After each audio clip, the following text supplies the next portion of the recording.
Okay, hello everybody. My name is Jonathan Nindi, aka JAY, and I'd like to welcome you to Tech Talk, where we're keeping you updated. First of all, let me begin by saying welcome if you're new to the channel, and as always, I'd like to thank those that keep watching our videos, hitting that like button, that subscribe button. Thanks for the love, y'all. Yeah, so if you haven't done it, please go ahead, hit the like, the wait, hit the subscribe button, like the video, share, so that we can be giving you more videos as we keep you updated.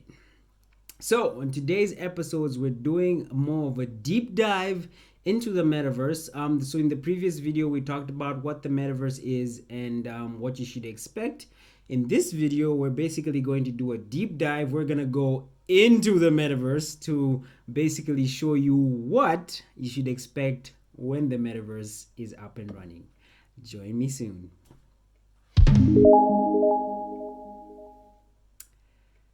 Yeah. Okay. So, the metaverse is like a big thing right now. It's like the talk of the town. It's like the new buzzword in the tech industry, and everybody's talking about it. The metaverse is, metaverse that, and that kind of a thing. And so, in this episode, I wanted us to sort of go into it and really get some detail on what we should expect when the metaverse is up and running, like in full swing. So, in the previous video, we defined the metaverse as basically a virtual environment where people are able to interact, work, play, basically, and carry out many other tasks together. And so this is done using VR headsets or AR, that's augmented reality headgear. Now, let's break down a few definitions here, because we said that the metaverse is a virtual environment. What do we mean by that? So a virtual environment is basically made up of two words, which is virtual and environment. Anything that's virtual is basically something that you can't touch, and something that you can't really observe with your five senses. And an environment, if you remember your science very well, an environment is basically living things around us. So now when you put the two definitions together, what you tend to realize is we're looking at an environment that you basically can't touch, or environment that you can't touch or basically observe with all your five senses. But with the use of software, you are able to now have this ability to be able to explore and interact with this environment. And I think that's where we now bring in the issue of having AR gear or VR gear, which is basically this is equipment that helps you basically transport into a virtual environment, as well as it enables you to be able to interact with this virtual environment that you've been, because you're transported into a virtual world. And so the AR or VR helps you basically be able to interact with this virtual environment. Now, most notably, the thing that we did talk about in the previous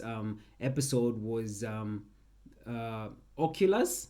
So Oculus is a company that basically manufactures virtual reality gear. Yeah, so that's something for you to know. So now that we have the definition out the way, you know what a virtual environment is, and VR or virtual reality gear or augmented reality gear is how you get into a virtual environment. Now that we have that out the way, we basically need to also look at many other things that you might have to have for you to be able to navigate this virtual space. So you basically need to have an account or something. So there are many companies that are going to be doing this metaverse thing, and for one of the basic requirements is obviously for you to be signed up or something to be registered with them. So you have to have some sort of an account with them. Like the easiest example I can give is Facebook. You probably have to have a Facebook account with them so that you can log in, I mean, using your details and things like that. And maybe another thing that I can discuss, uh, I mean, to basically look into how we get into the digital workspace is, you probably have heard of avatars. Now, avatars are basically a virtual representation, or should I say, a cartoon representation of yourself. You've probably seen these on Facebook. They look like people because they basically take on your features, well, not necessarily your features, but like your facial expressions and things like that. You basically decide what it should look like, or what your avatar should look like, and things like that. And so that's also going to be one of the things that you'll notice in the metaverse. So you're not really going to jump in as boom Jonathan, and you'll be able to move. No. So at the beginning, when you're signing up for these things and trying to use these systems, they're going to ask for, obviously, a few of your details, a lot of your details actually. They're going to ask for your details. So that's why I said you have to have an account with them. And once you're registered, you basically have to create an avatar. Like AI is like everywhere now, so you can decide either to pick an avatar, or you can maybe basically cartoonify yourself, and so once that's done, then you can be able to jump into the metaverse. So two things that I pointed out: you needed to have an account, or you need to be registered and signed into the particular platform that you'll be going into. Two, you have to create an avatar, which is a cartoon representation of yourself, to be able to maneuver in the metaverse. I'm sure other requirements will pop up later here and there, but for me, for right now, those are like the basic things that you need to know. So moving on, so now that we know what a virtual environment is, we know what we will need to get into a virtual environment, we're also going to have to look at the types of virtual environments that are going to be there, because apparently, according to Mark Zuckerberg, there are going to be different environments for you to be able to interact in. Like we said in the previous video, the metaverse is basically a universe on its own. And as you know, the universe is quite big, and so the metaverse is also going to be divided into, well, separate worlds through which you can be able to do various things. So there are three main worlds that mentioned by Mark Zuckerberg, and these are Horizon Homes, Horizon Workroom, and Horizon World. So Horizon Home, like the name says, Horizon Home is basically a home environment where I think you're able to get into Horizon World using your VR gear, and you're able to interact and meet with other people within your own home space. So you're able to call other people to join you in your home space virtually, and this environment is basically like a home, and it has home features, and so yeah, this video is going to show you a bit of what I'm talking about on Horizon Home. This on a blaze, feeling good, a little bird on my way. The way them people all around, feeling good in the place. Not space for bad mind, not getting straight, we getting today. We come to wine, come to weird, come to mash up the place. So watch me take it down low, you see me rolling the waves. All around the world.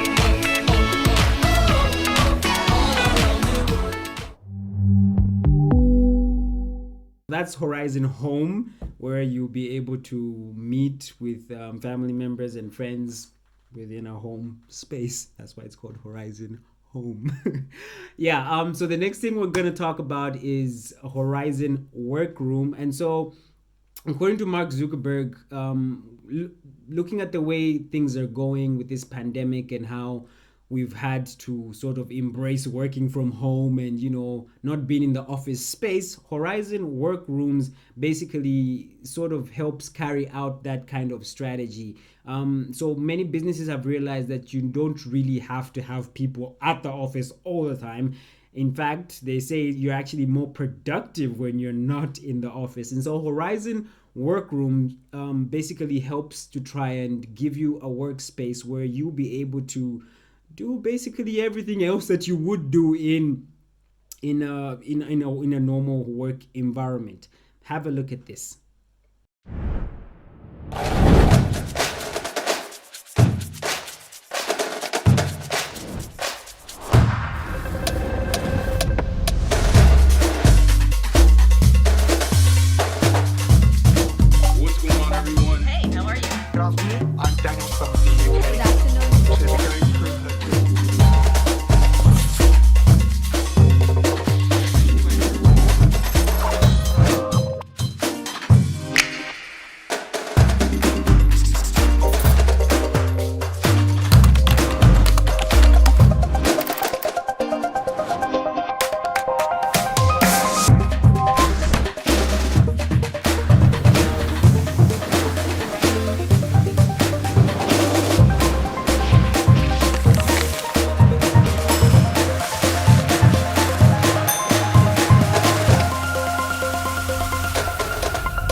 That's Horizon Workrooms. Yeah, it's pretty neat stuff.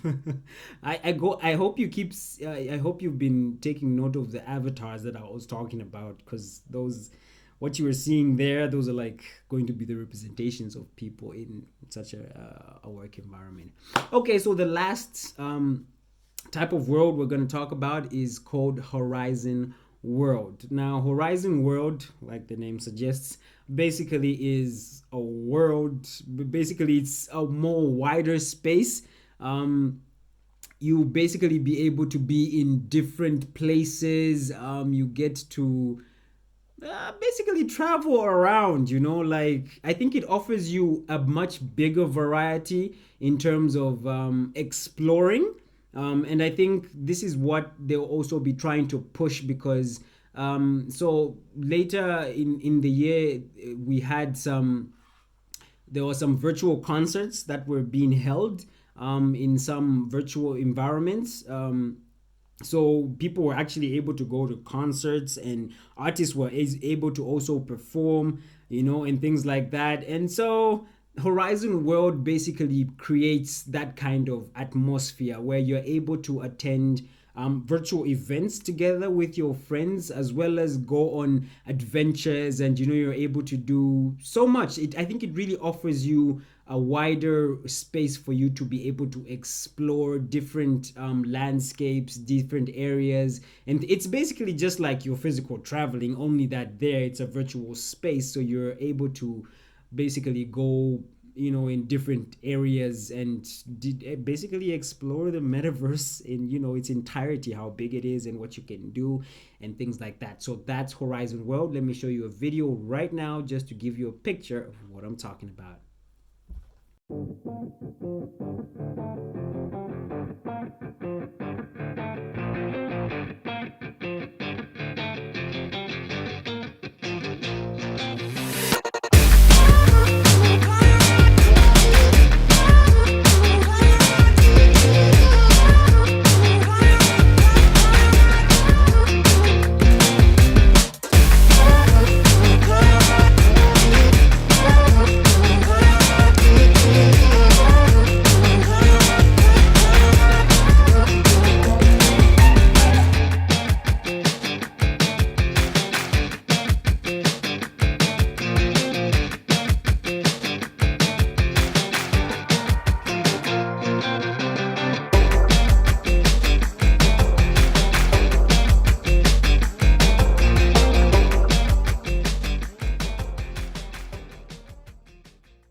So that's Horizon Worlds.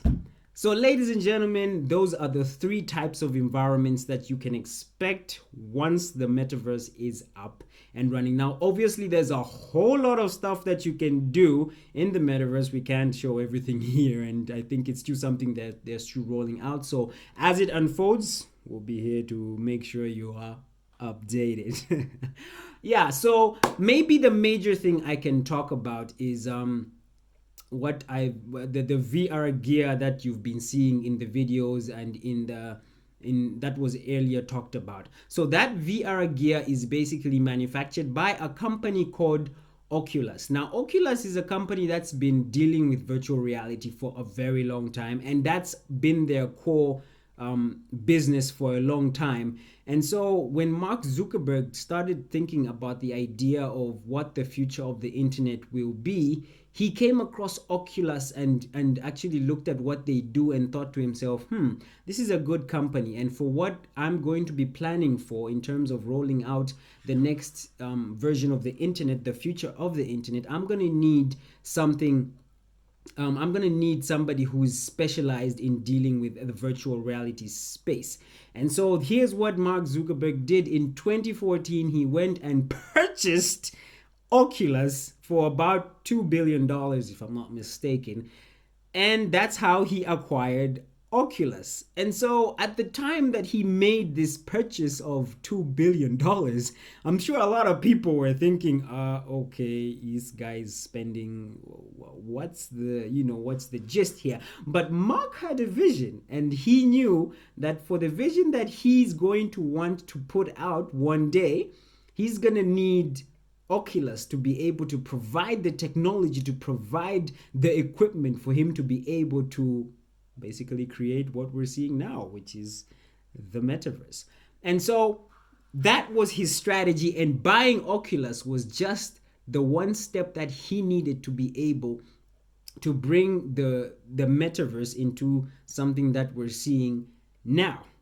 And so, ladies and gentlemen, that's it for today. We've taken a deep dive. We've defined what a virtual environment is. We've defined what you're going to need when you're entering this virtual environment. You're basically going to have your information. You're going to have to register. You're going to have to be signed up and things like that. And we've also mentioned that upon signing up and all, have to go through all that stuff, you're going to have to create an avatar where that's going to be your virtual representation of you. Yes, a cartoon version of yourself. And all this you're gonna have to do with this gear, which is Oculus. So you get the headgear as well as these two things that look like nunchucks.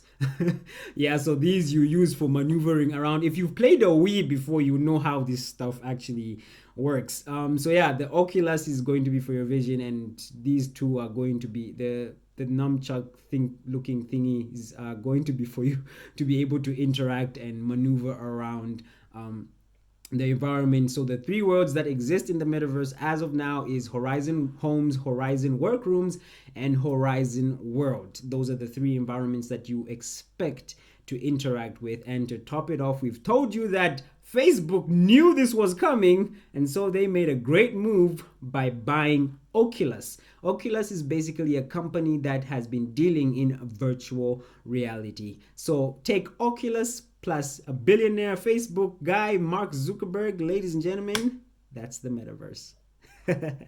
So, as always, next time what we're going to look at is the other side of the metaverse. Yes, it's all nice. It's going to be dandy. We're going to be flying all over the place, doing all sorts of things in the metaverse. But if you really take a back seat and analyze a lot of this, there are a few things you might want to consider before you jump into the metaverse. Yes, and that's what we're going to be discussing in the next episode of Tech Talk. For now, I'd like to only encourage you to hit that subscribe button, smash the like button so that you tell YouTube Jonathan's making some good videos, and like this video, share it, and I will see you in the next episode. Cheers.